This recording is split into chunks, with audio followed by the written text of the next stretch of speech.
Hi, good morning, my beautiful sunshine. This is your Lola Maharlika. Let's talk about tahong and talong. Mm. Ayan ang mga kaganapan sa ating naku, mukhang wala namang nanonood sa lola ninyo. Alright. Hello, beautiful people. Medyo malamig na. Malamig na yung simoy ng hangin. Syempre, magpapasko na. Mm. Gusto nyo bang mabigay ako ng tahong? At saka talong? Alright. Mm. Mga palangga. So, mamaya, actually hindi tayo maboboljak ngayon kasi naka-ready ako. Mga siguro mga after 30 minutes. Short video lang to. Gusto ko lang kayong kumustahin habang nagduduyan-duyan ako. It's not morning. It's 2 in the afternoon, but I woke up like this. Maayong buntag di ay, Tina Tomenaga from Japan. Si Emma Benzen, hello pretty girl. Ayan, si Aina Bayani. So, kagabi pinag-usapan natin yung tahong na kung saan hinipo ni Tanda. Totoo lang nakakahiya. Tapos may hindi lang tahong ang issue, Miss Emmy, kausapin dahil si Lolo nagpahipo din ng kanyang talong. Ang kanyang hotdog. Nakakaloka. Mm. Mamaya, after itong drama natin, maayong buntag, Renz Boy. Alam niyo na yun, di ba? Yung asawa ng cabinet secretary ni BBM. So, puntahan nyo na lang dyan sa Maharlika Boljakera. Pero, kasi yung pinalabas nila na may lumabas kasi na fake news na inaresto raw. Hindi po totoong inaresto kasi hindi siya talaga maaaresto dahil sa kanyang diplomatic immunity. Even though na hindi siya appointed ng gobyerno, meron po siya, sakop siya ng diplomatic immunity. Later on, ipapaliwanag natin yan punto por punto. Kasi nakalagay yan sa international law at sakop po yan ang mga asawa, pamilya, even ang mga housekeepers na mga diplomats or yung mga official agents na pumupunta sa ibang sa labas ng bansa, which is ang tawag doon sa labas ng bansa, like kunyari pumunta sila sa Thailand, that's what you called receiving country. So later papaliwanag natin yan para mas maganda kasi naka-ready ako diyan nagbasa tayo ng international law. Masarap ang sabi ni Glenn Nicanor, masarap ang tahong, ma'am. Maharlika Palangga. Okay, dahil masarap ang tahong, mamimigay tayo ngayon ng pambili ng tahong. Gusto niyo ba bigyan ko kayo ng pambili ng tahong at ng talaba? At ng ng pototoy ng hotdog? Ay, nako, marami kaming nanonood sa Miss Maharlika, sabi ni Liza Ramos. So, ito lang, hindi po kasi nakaka-proud. Okay? Yung mga ginagawa ng mga taong gobyerno at mga asawa nila at pamilya nila na inaabusado nila ang kanilang pribilehiyo. Kasi yung being with the president, that's already a privilege. But, hindi mo dapat yan iabuso. Kasi ang magre-reflect dyan ay ang lahing Pilipino. 'Di ba mga palangga? Definitely fake news po yung inaresto yung jowa ni Jiang Ping. Ni Jiang Ping, fake news yun palangga. Kasi hindi siya maaresto. Alright? Pero totoong ng hipo ng tahong. Parang siguro siya ay nagpupumulandit. Teka, ano ba yun? Naninigas ang kanyang tahong na gustong talong pala. Nagpupumiglas ang kanyang talong na gustong ilapat sa mga hiyas ng tahong ni Carla. Di ba? Tsotang din ang kalibugan kasi. Hindi nakakaloka. Kasi yung mga kalibugan na yan, meron tayo lahat niyan. 'Di ba? Ang ihiyas ni Carla ay pinag-interesahan ni Lolo Hari. Hindi nakatiis at bigla niyang tinanaw sa bintana ng kanyang hotel kung parating ba si Lola Zeni. Ngunit datapwat nang nalingat si Lola Zeni at biglang nagpumiglas ang kuluntoy na pototoy na parang talong ni Lolo nang makita si Carla na isang maputi, makinis sa kabila ng kanilang pribilehiyo sa gobyerno. Hindi nalintana ni Lolo na ilapat ang kanyang mga kamay sa tahong ni Carla. Diyos ko po! Mga baging Diyos, ano bang nangyayari, PBBM? May mga nag-comment na hindi naman kasalanan ni PBBM to. Of course, darling, hindi naman talaga kasalanan ng ating PBBM. Okay, sabi ni Glenn, Lolo Hari ang dating kongresista sa Maynila, nakakaya, hindi napigilan ng init ng katawan. At Masyonda, ganda ito sinabi ni Palangga. Oo, Masyonda. Asawa ni Cabinet Sec Naida, Becky naman. Becky ba yun? Matindi pa pangangailangan. Okay? Chow Yumol, inosente at may malasakit na katawan. Oh, yes. So, gusto ko lang magpatawa dito, mga palangga, di ba? Siguro, gusto niyang pumulandit ang... Siguro gusto ni Lolong pumulandit ang nagagalit niyang natutulog na mga katas ng Star Apple. Manyakis. Gusto niya sigurong matikman ang nektar ni Nena. O, di ba? Diyos ko po. Dahil siguro ay siya'y nagsawa na sa tuyot. Okay?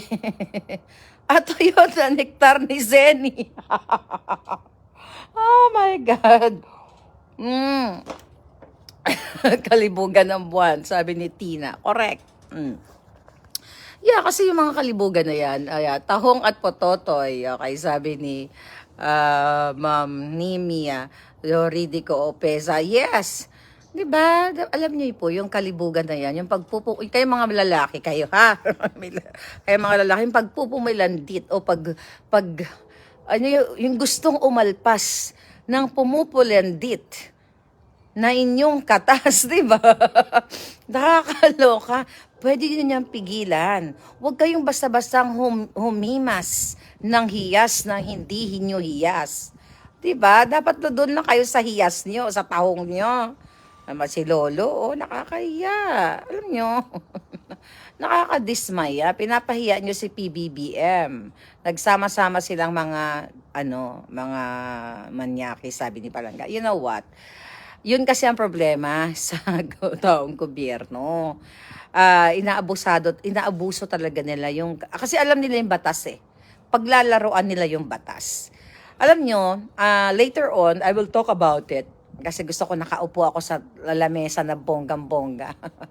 Sabi ni Judith, hi Judith, how are you? Judith Belleza, ang tarugo kaya ni Manong Hari gatindig pa? That's a good question. Paano nga ba titindig ang talong sa Thailand? Siguro dahil nga matagal siguro natutulog, parang natsugi na for a while, then nakakita siya ng hiyas, 'di ba? Na tahong, na sariwa, na galing ng galing from Thailand. Siguro hindi niya napigilan ang kanyang mga bumubugsong damdamin nung nakita niya at nasilip niya ang dalawang bolobondukin ni Carla. 'Di ba? Ganon 'yun eh. Yung mga may saltik sa may saltik sa pototo, hindi na mapigil. Diyos ko po, nahiya naman kayo, maawa naman kayo sa ating bayan. 'Di ba? Nakakahiya, 'di ba, Ray Fernandez? Kamusta ba ang talong mo, Ray? Ray, kamusta yung talong mo? Kasi alam mo, ang daming benefits, maraming pribilehiyo ang mga diplomats na yan. Mamaya pag-uusapan natin yan.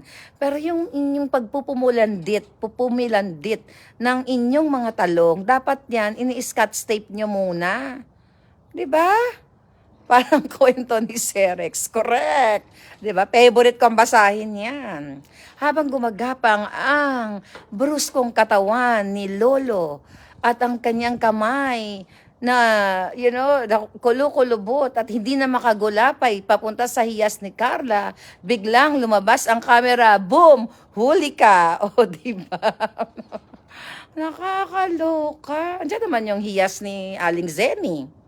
Diba? Siguro yung hiyas ni Aling Zeni, hindi na marahil, hindi na kaaya-aya. Pero dapat you have to respect your, pero sa seryosong usapan, kasi lahat naman tayo, ang hiyas natin, titiklop.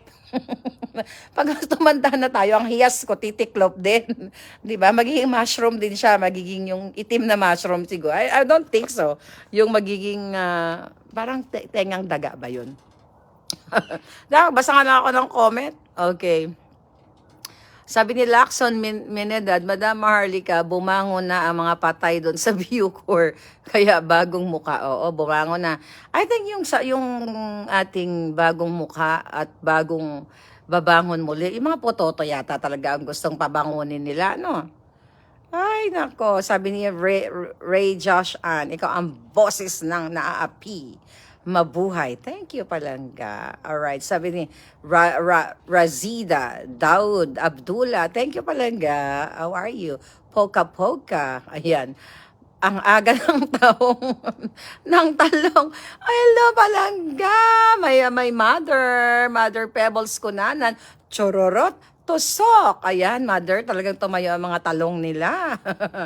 Actually, Mother, ang chika boom boom, hindi lang siya hindi lang siya humikap o humawak o dahan-dahan niyang hinaplos ang hiyas o tahong ni Carla. So gusto niya rin in return himasin ni Carla ang kanyang natutulog na pototo. Natutulog na talong. Ay, nako. Sabi ni Red Pastor, oy, balitang maharlika at gmail.com. Palangga, yan ang email ko. Oy, mamimigay ako pambiling tahong. O sige, mag-comment kayo dyan. Mamimili ako bibigyan ko ng pambiling tahong, 1,000 each para naman makabili kayo ng tahong, ng talaba at talong. O, diba? At huwag kayong manghipo ng hiyas ng may hiyas. Nakakaloka, nakakahiya. Doon pa sila nagasik ng lagim sa ibang bansa, sabi ni Miss Dulcie Nanyola. Oo, yun nga, kasi they know na hindi sila maaaresto. Okay? Hindi sila maaaresto kahit ano tawag dito? Haras-haras sila ng bonggang-bongga. Kulubot na ang kay Zinaida, sabi ni Glenn Nicanor. Well, in respect naman kasi babae naman tayo. Palangga kukulubot din siguro tayo lahat pag tumanda tayo. Depende sa pag-aalaga mo. But huwag ka makialam ng tahong ng may tahong. At huwag ka maghihipo ng hiyas ng mahiyas, lolo. Diba? Pagtsagaan mo na lang si Lola Zeni. Diba? Nag-enjoy na nga kayo ng, sabi ko nga, ng benepisyo niya sa gobyerno. Do you know that? Na kapag ang diplomat ay kasama sa delegasyon, okay, ng presidente. Ito yung not only in the Philippines, international law ito palangga. Once sumama ka you're holding a diplomatic passport, by the way. Kasi ang diplomatic passport, hindi lang po yan ini-issue sa appointee na like ng cabinet secretary. May mga kategorya yan mamaya pag-usapan natin. Yung asawa, mga minor age, mga minor na anak, and even helper, kasama sila sa pribilehiyo. Can you believe that?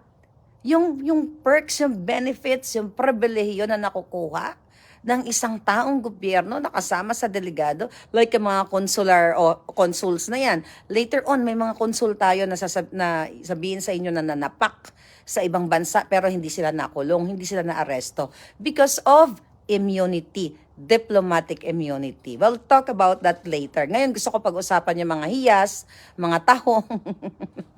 Kasi nakakaloka yung kalibugan ng mga hitad na ito. Alright. Okay, ang una kong bibigyan ng pambili ng tahong. Alright. Sino ba ang bibigyan natin ng pambili ng tahong? Alright, so mamimigay tayo ha. Papangalanan ko. Tignan natin to kung ito ba ay totoong tao ayan, sino to? Okay. Oh, okay, may bibigyan na tayo. Ito, screenshot natin. Mamimigay ako pambiling tahong. Alright, in-screenshot ko na ang bibigyan kong pambiling tahong, si Crystal Heart. Sabi ni Crystal Heart, good morning, Mama Harlika. Ako man, man ako pambakal sang tahong. Okay, 1,000 pesos for you, pabili ng tahong. I-Gcash, message kita palangga later, ha? After nito, message kita. Ayan, mamimigay na lang ako ng tahong at saka talaba. Nakakaloka. Alright, ang talong at tahong bow. Ay nako, hindi ko na mapigilan pero nakakahiya. Kakahiya, no? Nakakahiya kasi sa atin. Alam mo, nakakatawa siya pero ang effect nito sa atin, sa ating lahing Pilipino. Ako nga, di ba, pinaglalaban ko yung ating bayan dito. Pag sinabing, mga Marcos, ganito, ganyan, ganyan. Si Pangulong Duterte, ganito, ganyan, ganyan. Nakikipagbakbakan ako. Di ba, kinuwento ko sa inyo, pati kliyente ko. Kasi hodang mawala ako ng, mawala ka ng kliyente. Basta, ilaban mo lang yung rights mo. Oh my God, you don't know paano namin iaangat na mga OFW. Kayo lahat dyan, ang bayan nating inaapi. Tapos kayo, hawak lang kayo ng hiyas at tahong, sisirain nyo na yung imahe ng ating bayan. Isinira na nga for 36 something years. Kaloka. Ay, nako. Hanap na tayo ng bibigyan natin ng ng pangbili ng tahong. Okay, sino gusto pambili ng tahong? Alright, hanap tayo pambili ng tahong. May na na tayo, di ba? May nabigyan na tayong isa, in-screenshot ko na yon. Alright. Yes, okay. May nag-comment, sabi niya, magpresidente ka muna. Oo, magpe-presidente ako, antayin mo lang. Pag natamaan ko yung Powerball, okay? Ang Powerball na 2 billion, wala na pala, may tumama na pala. May tumama na, magpe-presidente talaga ako.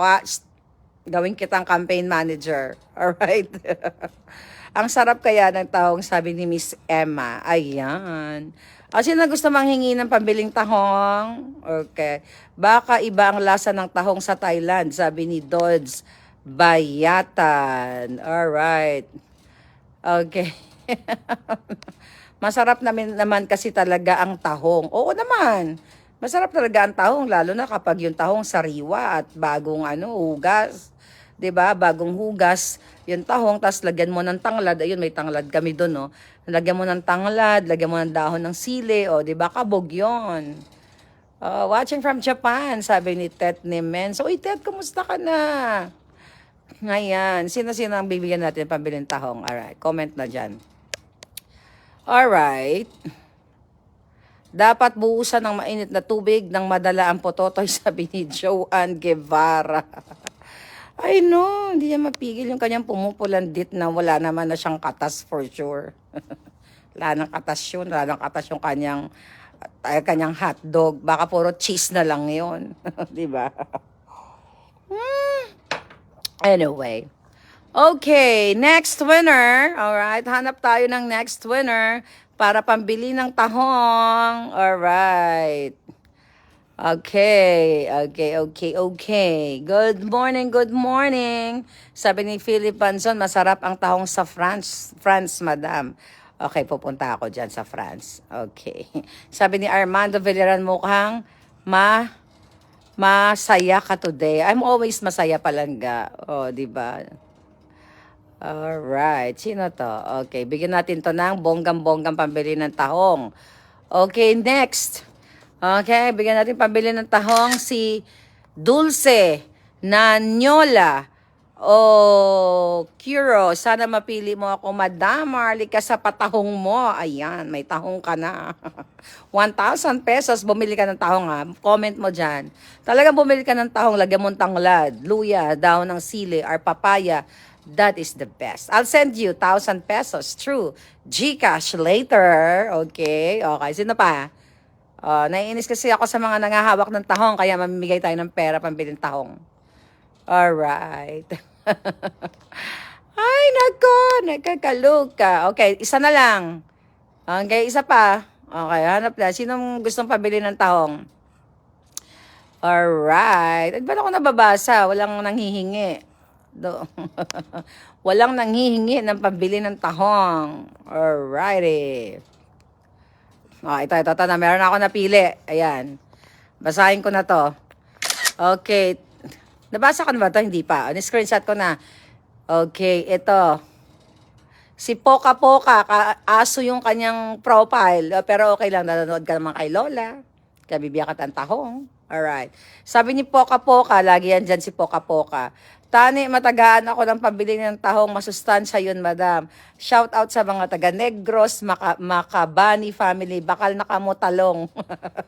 Sige, talangga ha. Tagaan takas ang pabili ng tahong. Ayan, may 3 na ako. But you still comment kasi I have enough para pambigay sa inyo ng pambili ng tahong, pangmasko, and even yung mga nagme-message sa atin sa email. I will still give you money, guys.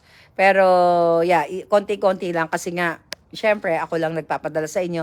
But doon sa mga in-screenshot ko, bibigyan ko kayo ng pambili ng tahong. So, abangan niyo yung vlog ko, maybe 30 minutes from now. Pag-uusapan natin yung batas at kung ano yung mga pribilehiyo na ine-enjoy ng mga hitad na ito sa kabila ng kanilang benepisyo ay nagiging abusado pa rin ang mga hitad. At dahil dyan, enjoy ko muna yung pagduyan-duyan ko dito.